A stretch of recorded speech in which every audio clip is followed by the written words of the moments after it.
craziest games I've ever played as black. And I've been working on the Caro-Kann defense, so kind of show that a little bit. Well, the opening is a little bit weird just because he played something I usually don't see people play. I don't usually see bishop out here to c4, but nevertheless did this time, which I mean I'm fine with because now I've got the center with this pawn, kind of. So just kind of standard, just trying to open things up, get my bishop out, knights out. Probably should have got my knights out first, but it's whatever. So this is kind of, I lose piece early in this game, kind of did some not so smart things. So take, and this is where I messed up. Take here, and he has a fork, and he also has this pawn forked as well. So he takes.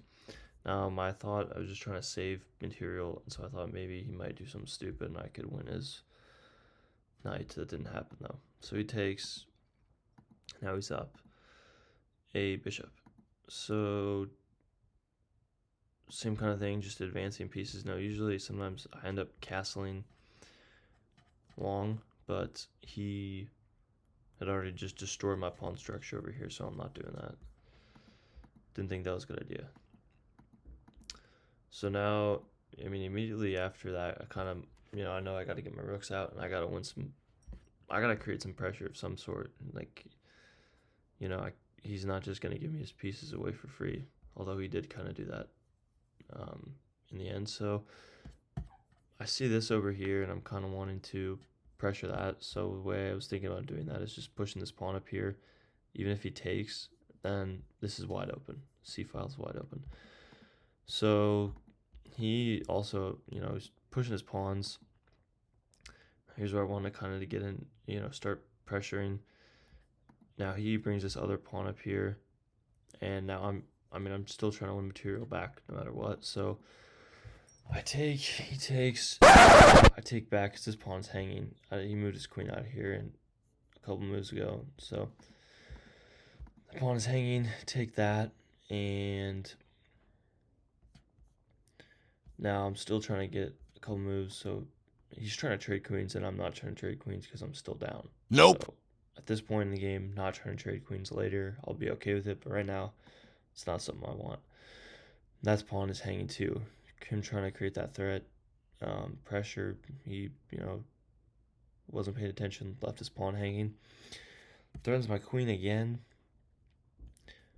I have a fork here on g3, although he can just block.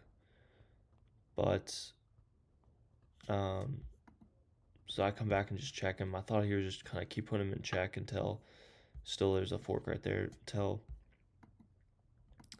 that was obviously a miss.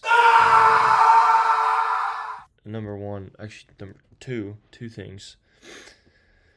I have this pawn is hanging over here, and I will also be defending my knight.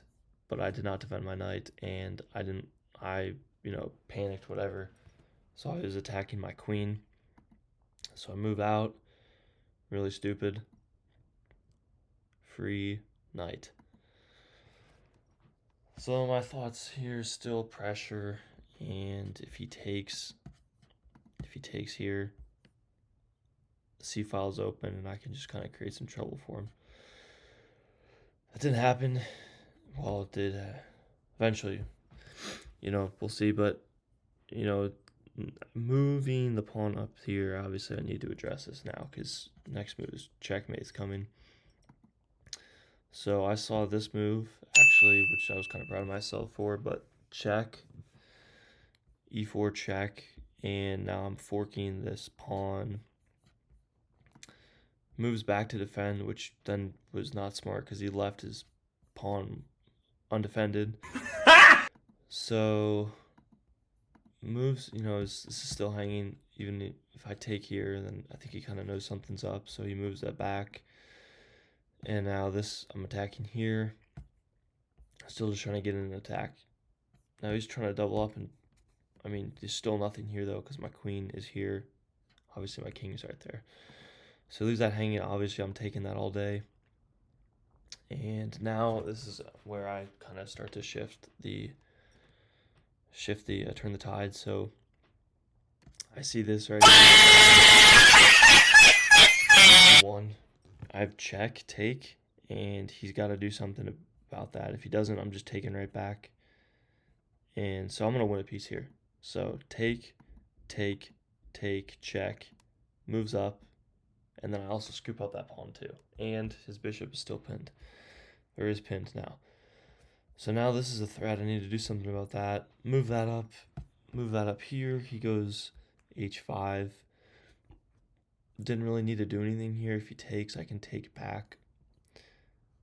I like taking back on this side. I think that'd be better. Although that wouldn't open up the file, so I probably, he takes, he moves up, I move up, he takes.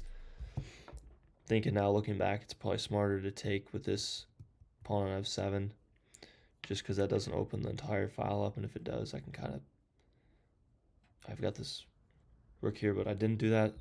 He sees the open file, gets greedy. Meanwhile, I have a pin here. This is kind of the move that pretty much really shifts the game, and this is pinned, so I'm obviously taking this now. Can't do anything about that. And so even if he moves, I mean, if I take this point and he moves his king, obviously I'm fine with trading queens at this point because I'm up 5 pawns. So he moves. Now I've got check. Here I've got this pawn advancement threat, and I've got this rook. So he goes, I don't even know what that move was, but obviously I don't care about trading right now. And then it's just advancing pawns, and pretty much I get the queen. And then, I mean, he runs out of time, but I was going to checkmate him regardless with 20 seconds left. So thank you guys for watching. Be back with more videos soon.